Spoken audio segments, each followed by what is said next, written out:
JDT കോളേജിലെ strong room അനധികൃതമായി തുറന്നു എന്നാണ് പരാതി. സ്ട്രോങ് റൂം തുറന്നിട്ടില്ല എന്ന് തെരഞ്ഞെടുപ്പ് ചുമതലയുള്ള ഡെപ്യൂട്ടി കളക്ടർ അറിയിച്ചിട്ടുണ്ട്. പക്ഷേ ഇപ്പോഴും അവിടെ പ്രതിഷേധമുണ്ട്. മുഹമ്മദ് ഷഹീദ് വിവരങ്ങളുമായി ചേരുന്നുണ്ട്. ഷഹീദ്, ഈ സ്ട്രോങ് റൂം തുറന്നു എന്ന് പറയുന്നതിന് ഗുരുതരമായിട്ടുള്ള ഒരു ആരോപണമാണ്. അപ്പോൾ പക്ഷേ അങ്ങനെയല്ല, അനധികൃതമല്ല, തുറന്നിട്ടില്ല എന്ന് മറ്റ് അധികൃതരും അറിയിക്കുന്നു. ഇത് ആകെപ്പാടെ ഒരു കൺഫ്യൂഷൻ ഉണ്ട്. ആരോപണത്തിന്റെ അടിസ്ഥാനം എന്താണ്?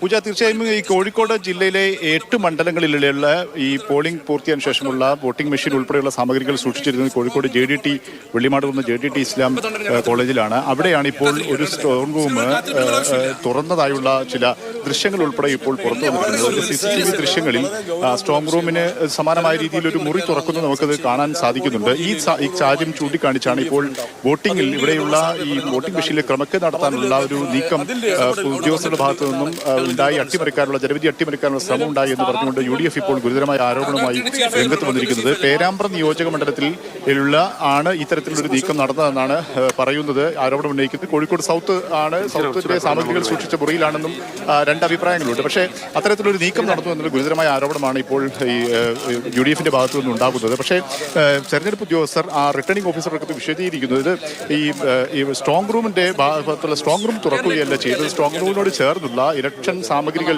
സൂക്ഷിച്ച് അവരുടെ ഇതുമായി ബന്ധപ്പെട്ട ചില മുറിയുണ്ട്, അത് മാത്രമാണ് തുറന്നത്. സ്ട്രോങ് റൂം തുറന്നിട്ടില്ല എന്നുള്ളതാണ് ഇപ്പോൾ തെരഞ്ഞെടുപ്പ് കമ്മീഷൻ വിശദീകരിക്കുന്നത്, റിട്ടേണിംഗ് ഓഫീസർക്ക് വിശദീകരിക്കുന്നത്. പക്ഷേ ഇക്കാര്യം UDF തള്ളുകയാണ്. അങ്ങനെ തെരഞ്ഞെടുപ്പ് സാമഗ്രികൾ, മറ്റ് ബന്ധ വസ്തുക്കളൊന്നും സ്ട്രോങ് റൂമിനോട് ചേർന്ന ഒരു മുറിയിൽ സൂക്ഷിക്കാൻ പാടില്ലെന്നാണ് തെരഞ്ഞെടുപ്പ് ചട്ടം, ഇതിന്റെയുമായി ബന്ധപ്പെട്ട ചട്ടങ്ങൾ പറയുന്നത്. പക്ഷേ അങ്ങനെയെങ്കിൽ അത് ലംഘിക്കപ്പെട്ടു എന്നുള്ളതാണ്. ഒപ്പം തന്നെ ഈ ആറോ നൽകിയ വിശദീകരണത്തിൽ മറ്റൊരു കാര്യം കൂടി പറയുന്നുണ്ട്. സ്ഥാനാർത്ഥികളുടെ ഏജന്റുമാരുടെ അറിവോടുകൂടി തന്നെ ഇങ്ങനെ ഈ മുറി തുറന്നത് പരിശോധിച്ചതെന്നും പറയുന്നുണ്ട്. പക്ഷേ ഇക്കാര്യം UDF തള്ളുന്നു. അങ്ങനെ ഒരു തരത്തിലുള്ള വിവരവും സ്ഥാനാർത്ഥികളുടെ ഏജന്റുമാർക്ക് ലഭിച്ചിട്ടില്ല. അങ്ങനെ അവരുടെ അറിവോടുകൂടിയല്ല ഇത് തുറന്നതെന്ന് പറയുന്നുണ്ട്. ഏതായാലും ഇപ്പോൾ ഈ ഗുരുതരമായ ആരോപണമാണ്. ആരോപണത്തിന്റെ പിന്നാലെ ഇപ്പോൾ ഈ UDF നേതാക്കന്മാർ ഈ സ്ട്രോങ് റൂം നേരിട്ടെത്തി പരിശോധിക്കാൻ തീരുമാനം. എന്താണ് നിങ്ങൾ സ്ട്രോങ് റൂം നേരിട്ടെത്തി പരിശോധിക്കുകയാണോ? അതായത് അതിനുള്ള അധികാരം നമുക്കുണ്ട്. അതായത് നമുക്ക് ഇതിൽ കാണാം, അതായത് നമ്മുടെ CCTV പരിശോധിക്കാം. അതിൽ സ്വാഭാവികമായിട്ടും വേണമെങ്കിൽ നമ്മൾ പീരിയോഡിക്കലായിട്ട് നമുക്ക് വേണമെങ്കിൽ അതിൽ കയറി കാണാനുള്ള അധികാരമുണ്ട്, അല്ലേ? അങ്ങനെ പെർമിഷൻ ഉണ്ട്. ആ പെർമിഷൻ പോലും ഇപ്പം നിഷേധിച്ചിരിക്കും. അതിനർത്ഥം എന്താ? ഞങ്ങൾ കാണുന്നതിന് അവർ തടയുന്നുണ്ട്. കാണുന്നത് അവർക്ക് എന്തോ തടസ്സം ഉണ്ടാകുന്നുണ്ട്. ഒരു വിഷ്വൽ ഉണ്ടല്ലോ, ഒരു മുറി തുറന്ന് പരിശോധിക്കുന്നത്, അത് സ്ട്രോങ് റൂം തന്നെയാണെന്നാണ്? എന്താണ് നിങ്ങൾ? ഏത് റൂമായിരുന്നാലും ഒരു കാരണവശാലും അവിടെ ആർക്കും കയറാൻ അവകാശമില്ല. കേന്ദ്ര സേനയുടെ സാന്നിധ്യത്തിലാണ് നടക്കേണ്ടത്. അത് കേന്ദ്ര സേനയുടെ സാന്നിധ്യത്തിൽ അത് കൗണ്ടിംഗ് ഡേ മാത്രം തുറക്കേണ്ട മുറികളാണ് ഈ പറയുന്നതൊക്കെ. ഇതൊക്കെ ഈ പ്രമിസസിൽ ആർക്കും പ്രൊഫഷൻ ഇല്ലല്ലോ. കേരള പോലീസിന് ഒരു പ്രൊഫഷനും ഇല്ലല്ലോ, അവർക്കൊരു അധികാരവും ഇല്ലല്ലോ. ആ കേന്ദ്ര സേനയാണ് ഇതിൽ ഈ പ്രമിസസിൽ മുഴുവനുള്ളത്. അത് മാത്രമല്ല, ഈ പ്രമിസസിലുള്ള ഒരു റൂമും ആർക്കും തുറക്കാനും ഒരു അധികാരവുമില്ല, കൗണ്ടിംഗ് ഡേ അല്ലാതെ.